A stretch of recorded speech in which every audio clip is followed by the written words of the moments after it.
दोस्तों, सैनिक समाचारों में आपका हार्दिक स्वागत है। सबसे पहले बात करूंगा हेडलाइंस पे बात करूंगा दोस्तों, आखिर जुलाई में कितना बढ़ेगा डीए, केंद्रीय कर्मचारी और पेंशनर्स को कितना होगा लाभ। फाइनेंशियल एक्सप्रेस रिपोर्ट क्या कह रहा है, क्या आपका 2 बढ़ेगा या 3, इससे ज्यादा बढ़ने की क्यों नहीं है उम्मीद। डीए के फॉर्मूले में बदलाव की कर रहा है मांग और 8वां वेतन कब हो सकता है लागू, इस खबर को करूंगा। और सबसे बड़ी खबर सुप्रीम कोर्ट के जज ने कहा है इस गटर छाप नेता को सजा चाहिए। शायद मैं 4 घंटे का वक्त दे रहा हूं, मैं रहूं न रहूं, लेकिन ये कुर्सी पर बैठने लायक नहीं। इतनी बदजुबानी सेना के खिलाफ, सेना में अराजकता फैलाने की यह कोशिश कर रहा है। आपको यह वीडियो देखना होगा, यदि आप सैनिक है, मैं आपके लिए चेतावनी दे रहा हूं। सुनना होगा कि हम भी समाज का साम कैसे नमूनों को चुनते हैं और इन्होंने सिर्फ देश को बांटने का काम किया, देश को विभाजित करने का काम किया। तुच्छ राजनीति, वोट बैंक की राजनीति के लिए बात करूंगा, आज बात करूंगा। देखिए, शहीद के परिवार को 40 लाख रुपए का चेक आज देंगे सीएम। बिहार में बीएसएफ के इंस्पेक्टर इम्तियाज किया, लेकिन ड्रामा देखिए वहां पर क्या हो रहा है। और उसके बाद करूंगा, हमारा एक जवान, बीएसएफ का कांस्टेबल जवान साहू, पाकिस्तान ने रिलीज किया है, इसके ऊपर लोग क्या कह रहे हैं और अखबार में क्या है, सावधान रहना पड़ेगा। ये वही पाकिस्तान है जिन्होंने, आपने देखा होगा, अभिनंदन के साथ क्या किया था, सौरभ कालिया के साथ क्या किया, और इसने आसानी से बड़ी इज्जत से अटारी बॉर्डर पे छोड़ गया। इसके पीछे क्या मंशा है, हाँ जी दोस्तों, मैं बात करूंगा। तो सबसे पहले आपके सामने रख रहा हूं डीए की बात और फिर उस काले मंत्री की बात जो सुनना होगा। जुलाई 2025 के लिए डे बढ़ोतरी क्या, अगले संशोधन में केंद्रीय कर्मचारियों पेंशन भोगियों को बड़ी बढ़ोतरी मिलेगी, ये फाइनेंशियल एक्सप्रेस कह रहे हैं। यानी ये आर्थिक मामलों की अखबारें छापते हैं। इनका कहना है कि मार्च में सीपीआईडब्ल्यू 0.2 अंक बढ़कर 143 पर पहुंच गया, हालांकि जनवरी के 143 से थोड़ा कम है। डीए बढ़ोतरी के लिहाज से सकारात्मक संकेत है, क्योंकि इससे पहले नवंबर 2024 के बाद लगातार आंकड़ों में गिरावट आई और उसका असर यह हुआ कि हमें 2% की बढ़ोतरी देखने को मिली। अब 2% की बढ़ोतरी देखने को मिली, वहां 3% भी हो सकते थे। तो क्या डीए के नियमों में बदलाव 8वें वेतन आयोग में होंगे तो जनवरी 2026 से लागू होंगे, लेकिन अभी बाकी है आपकी एक किस्त है जुलाई 2025 के। इसके ऊपर जनवरी, फरवरी, मार्च के आंकड़े निकल चुके हैं। अब इन आंकड़ों के हिसाब से आपके डीए और डीआर में कितनी बढ़ोतरी होगी, इसको लेकर उन्होंने खबर छापा है। उन्होंने कहा केंद्र सरकार के कर्मचारियों, पेंशन भोगियों को महंगाई भत्ता 2% की बढ़ोतरी की गई थी, जो लगभग पिछले 78 महीनों में सबसे कम है। जनवरी जून का जो चक्र था, जो जनवरी से लागू था, आपने देखा होगा 55% किया। दुख की बात है, ये 56% हो सकता था। अब इन्होंने कहा सीधा कि जुलाई 2025 में डीए कितना बढ़ सकता है। मार्च 2025 तक के आंकड़े इस बात को कह रहे हैं कि आपका डीए 57.86 तक जा सकता है। आमतौर पर डीए वृद्धि प्रतिशत को अगले पूर्ण अंक तक पूर्णांकित किया जाता है। यानी आप समझ सकते हो 57.86 का आंकड़ा लगा रहे हैं। यानी अगर औसत 57.50 के ऊपर रहा तो डीए बढ़कर 58 हो सकता है। अगर उन्होंने कहा है कि 2 या 3% की बढ़ोतरी हो सकती, जैसा कि हम कह रहे हैं कि अभी लगभग आपके अप्रैल, मई और जून 3 महीने के आंकड़े आने हैं। अब उन्होंने कहा है बदलाव की जरूरत है। जो अभी तक का उन्होंने कहा है कि 7वें वेतन के अनुसार डीए की गणना इस फॉर्मूले का उपयोग करके की जाती है। यानी डीए जो परसेंटेज में निकालते हैं, पिछले 12 महीनों का सीपीआई आंकड़ा माइनस आईडब्ल्यू का औसत, यानी 261.42 डिवाइडेड बाय 26142 इंटू 100, यानी ये 261.42 सूचकांक का आधार मूल्य है। यह सूत्र सीपीआई आईडब्ल्यू के मासिक औसत के आधार पर डीए निर्धारित करता है। अब ये जो उन्होंने बना रखा है ढांचा, और इससे हमारी बहुत ज्यादा हमें परेशानी हुई है। और आपने देखा होगा कि डीए आपका लगभग 60, आप समझ सकते हो कितना जाएगा। अभी 55 है, 57, 59 या 60 से ज्यादा जाने की कोई उम्मीद नहीं है, क्योंकि 7वें वेतन आयोग 1 जनवरी 2016 से डीए के फॉर्मूले में इन्होंने संशोधन करके अपना काफी पैसा बचा लिया। अब उन्होंने कहा है कि अगले 3 महीनों में जो भी आंकड़े आने वाले हैं, उससे ऐसा लगता है कि जुलाई 2025 में डीए में 2 से 3% की बढ़ोतरी, यानी 3 के ऊपर जाने का मतलब ही नहीं है और 2 के नीचे नहीं आएगा, इतना हो चुका है। इसलिए कयास लगा जा रहा है कि मैक्सिमम 3 और मिनिमम 2। अब इन्होंने कहा है कि 8वें वेतन आयोग के ऊपर अभी तक इन्होंने कहा है, जो रिपोर्ट है सीधा कह रहे हैं कि टर्म्स ऑफ रेफरेंस का फाइनल होना बाकी है। आयोग के अध्यक्ष और 2 सदस्यों का डिक्लेरेशन होना है। बाकी डिपार्टमेंट ऑफ एक्सपेंडिचर ने अपनी पूरी टीम तैयार कर दी है और लगभग 20 मई के आसपास जेसीएम के साथ बैठक है।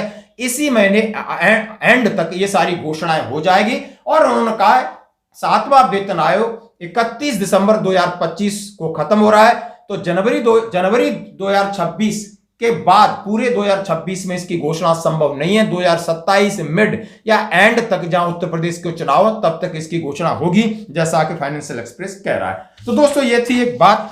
अब बढ़ते हैं बड़ी बात पर। आप देखिए कि मंत्री ने माफी मांगी, उससे पहले जिन्होंने हमारी बेटियों के सिंदूर उजाड़े थे वही कटे पिटे लोगों को हमने उन्हीं की बहन भेज करके उनकी ऐसी की तैसी करवाई। मैं विजय शाह, हाल ही में मेरे दिए गए बयान से जो हर समाज की भावनाएं आई हुई है उसके लिए मैं दिल से न केवल शर्मिंदा हूँ, दुखी हूँ, बल्कि माफी चाहता हूँ। हमारे देश की वो बहन सोफिया कुरैशी राष्ट्र धर्म निभाते हुए जाति और समाज से ऊपर उठकर उन्होंने जो काम किया है वो हमारी सगी बहन से भी ऊपर सम्मानित है। हमारी सेना और हमारे सोफिया बहन के साथी इतने जिन्होंने हमारी उन बहनों का बदला लेने के लिए, हिंदुस्तान का मान सम्मान रखने के लिए और हमारे विरोधियों को धूल चटाई है, मैं उनका सम्मान करता हूँ। सबको गुस्सा है और किसको गुस्सा नहीं होगा। आखिर ये मंत्री कौन है भाई? ये किसने बनाया है? हमने बनाया है। हमने सिर पे बिठाया है। जाति के नाम पर, धर्म के नाम पर, पैसे के नाम पर, मुर्गा के नाम पर, दारू के नाम पर हमने बिठाया है और ये हमें ही परेशान करेगा, हमें कमजोर कर रहा है। सोचना होगा क्या लिखा है। हाई कोर्ट ने कहा मंत्री की भाषा गटर छाप, सेना का अपमान है, इसे बर्दाश्त नहीं कर सकते। ये हाई कोर्ट के जज साहब कह रहे हैं। सेना का अपमान कर अकड़ में था ये मंत्री, कुर्सी जाने के डर से हाथ जोड़े आ गया। रात भर सुनते रहिए, देर रात सीएम चीफ मिनिस्टर के हाउस में मीटिंग और इस्तीफे पर नहीं बनी सहमति। बदजुबान मंत्री पर देश की अखंडता को खतरे में डालने का केस। पक्ष और विपक्ष दोनों ने मांगा बदजुबान मंत्री का इस्तीफा। खुले मंच से दिया गया था इतना घटिया का बयान हम छाप नहीं सकते। इसने कहा था कि जो आतंकवादी पहलगांव में जिन्होंने इनोसेंट लोगों को मारा उनकी बहन है कर्नल सोफिया कुरैशी। ये स्टेटमेंट हो सकता, किस प्रकार का है ये? किसको गुस्सा नहीं आएगा? और इसकी पढ़ाई लिखाई पर हमें संदेह है। अब हाथ जोड़ के खड़ा है ये नमूना। मैं कह सकता हूं आप किसी भी चीज, जज साहब को भी गुस्सा। जज साहब ने कितने करुणा से कहा मैं कल रहूं ना रहूं, 4 घंटे में इस पर केस दर्ज करें या सुप्रीम कोर्ट से स्टे लेके आए। भाई मैं आदेश दे रहा हूं डीजीपी को, अवमानना का केस करूंगा, इसको हटाइए, नहीं इस पर एफआईआर दर्ज करिए। लेकिन नेतागिरी और गोलमोल शुरू हो गया है।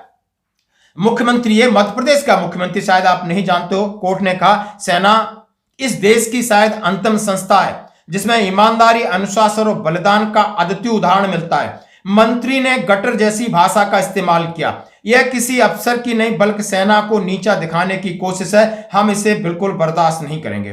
कोई कितना भी निष्ठावान हो, अगर केवल मुस्लिम पहचान के कारण उसे आतंकवाद से जोड़ा जाए तो यह केवल नफरत फैलाता है बल्कि संविधान का उल्लंघन भी है। यह बिल्कुल सही कहा है। देर शाम विजय साहा इसका नाम है, माफी मांग रहा है। उन्होंने कल वीडियो संदेश में कहा मैं शर्मिंदा हूं, दुखी हूं, दिल से माफी मांगता हूं। मेरे भाषण में मेरी मंशा थी कि समाज के बीच सेना और सोफिया बहन के कामों को ठीक से रखूं, लेकिन दुखी और विचलित मन से ऐसे शब्द जुबान से निकल गए जिसके कारण मैं शर्मिंदा हूं। पूरे समाज समुदाय से मैं इस बात के लिए हाथ जोड़कर माफी मांगता हूं। अब इस्तीफा क्यों नहीं? संदेश अब मंत्री के साथ सरकार, अब मंत्री है, गोलमोल करेंगे, कहीं ना कहीं वोट बैंक साधेंगे, बहुत सारी कैलकुलेशन करते हैं। लेकिन इतना याद रखना, ये देश के नहीं है, देश का भला नहीं चाहते हैं, देश की जनता का भला नहीं चाहते, ये सबसे पहले अपना भला चाहते हैं, अपनी पार्टी। और इस तरीके से एक नैरेटिव पेश करते हैं और आम लोगों के बीच कहीं ना कहीं एक खाई पैदा करने का काम करते हैं। हम जब ऐसा गुस्सा आता है, आप समझ सकते हो, जस्टिस महाधिवक्ता ने समय मांगा तो जस्टिस श्रीधरन ने कहा अभी दर्ज करें, अभी हो सकता है कल मैं जीवित ना रहूं, 4 घंटे दे रहा हूं, या तो आदेश का पालन करें या सुप्रीम कोर्ट का। मतलब जज साहब को भी गुस्सा आ गया, यानी उनको भी बड़ा दुख हुआ कि नेताओं ने हद कर दी है, इतनी हद कर दी है कि सेनाओं को नहीं बख्श रहे। इनकी राजनीति, इनकी कुर्सी इतनी प्यारी, 6-7 बार से बता रहे हैं एमएलए मंत्री रहा है, इसका पेट नहीं भर रहा। ये अपने बच्चों को बिठा लेगा, अपने नातियों को बिठाएगा, बहुओं को बिठाएगा। इस देश में यही चल रहा है। सेना की किसी को परवाह नहीं है, देश की किसी को परवाह नहीं। देश को सेना के हवाले छोड़ दिया है। बस मोमबत्ती अगरबत्ती यहां ताली थाली लगा दो और सेना जाए भाड़ में। बहुत बहुत समय आ गया है इस बदलाव के लिए। आपको भी सचेत रहना होगा दोस्तों। अब मैं बात करूंगा, हाँ जी दोस्तों, आप समझ सकते हो हमारे ऑपरेशन सिंदूर में बहुत जवान हमारे शहीद हुए। उसमें बीएसएफ इंस्पेक्टर इम्तियाज हमारे देश के लिए कुर्बान हो गया और उस कुर्बानी को हम सैल्यूट करते हैं। लेकिन वहां पर अब तमाशा देखिए, कांग्रेस पार्टी ने अपने एक वीडियो डाला है कि यहां पर सीएम नीतीश कुमार जाएंगे, उसको लाखों का चेक देंगे, लेकिन वहां पर जो झाड़ू पोछा और रंगबाजी चल रही, ये एक नॉर्मल तरीके से भी उसके घर में जाया जा सकता। सीएम नीतीश कुमार यहां पहुंचेंगे शहीद इम्तियाज के परिवार से मिलने के लिए और परिवार को कुल 50 लाख का चेक हाथ में थमाएंगे। लेकिन उनके पहुंचने से पहले किस तरीके की व्यवस्था की जा रही है, ये ठीक शहीद के घर के सामने की मैं तस्वीर दिखा रही हूँ। ये सोफा देख रहे हैं बिल्कुल, पर इस वक्त झाड़ू लगाकर सफाई की जा रही है। था नॉर्मल तरीके से उसके पत्नी और बच्चों से मिला जा सकता था। इतना तामझाम करते हैं ये लोग। कितना दिखावा है, कितनी नकली है राजनीति और कितना नकली है देश प्रेम, ये वीडियो आपके सामने रखना चाहता हूं। जवान शाहू की वापसी पर सवाल। बीएसएफ जवान की 21 दिन बाद पाकिस्तान से स्वदेश वापसी हुई है। आप इसके बारे में क्या कहना चाहते हैं? क्या पाकिस्तान इतना शरीफ हो गया है? क्या पाकिस्तान इतना ईमानदार हो गया है? क्या पाकिस्तान झुक गया है? पाकिस्तान को बहुत अच्छी मार पड़ी है ऑपरेशन सिंदूर में। तहलका मच गया, मैं वीडियो डालूंगा। ऐसा तहलका मच गया है कि पूरे विश्व के पेट में गुड़ होने लगी थी। भारत ने जो किया है, ब्रह्मोस कहां फटी थी जाके, ब्रह्मोस को कहां डाला था जाके, उनके पिछवाड़े में डाला था और पूरे देश को रिएक्शन करना पड़ा। मिस्र से एक जहाज पहुंचता है, वहां केमिकल का छिड़काव होता है और जाकर के ट्रंप महोदय पूछते हैं कि भाई ये, उनको रिपोर्ट दी जाती है बचा लो, यहां तो बहुत गलत सेंसिटिव जगह पर इन्होंने डाल दिया है। भारत ने बोला हमें नहीं पता। वो ये उन्होंने कहा है सैनिक ठिकाना हो सकता है, वायुसैनिक ठिकाना, हमें कुछ नहीं पता, आप हमें हम तो पे लेंगे। और उसके बाद जाकर डीजीएमओ से, पाकिस्तान के डीजीएमओ कॉल करता है और जब ट्रंप ने भारत के डीजीएमओ से कहा, बोला हमें कोई पहल नहीं करनी, उनको बोलो गिड़गिड़ाएं। और नैरेटिव पास होता है बाद में, वो कुछ भी अपनी झंडा यात्रा निकाल रहे हैं, वो शर्म की बात है, वो तो बेशर्म है, उनका कोई है नहीं। लेकिन हमारे यहां कुछ लोग बैठे हुए हैं जो बकवासबाजी करे जा रहे हैं, उनको शायद पता नहीं है कि वो शब्द, यानी वो जो हुआ है वो कहने के लिए भी शायद कहा नहीं जा रहा है, लेकिन समझने वाले शायद समझ सकते हैं दोस्तों।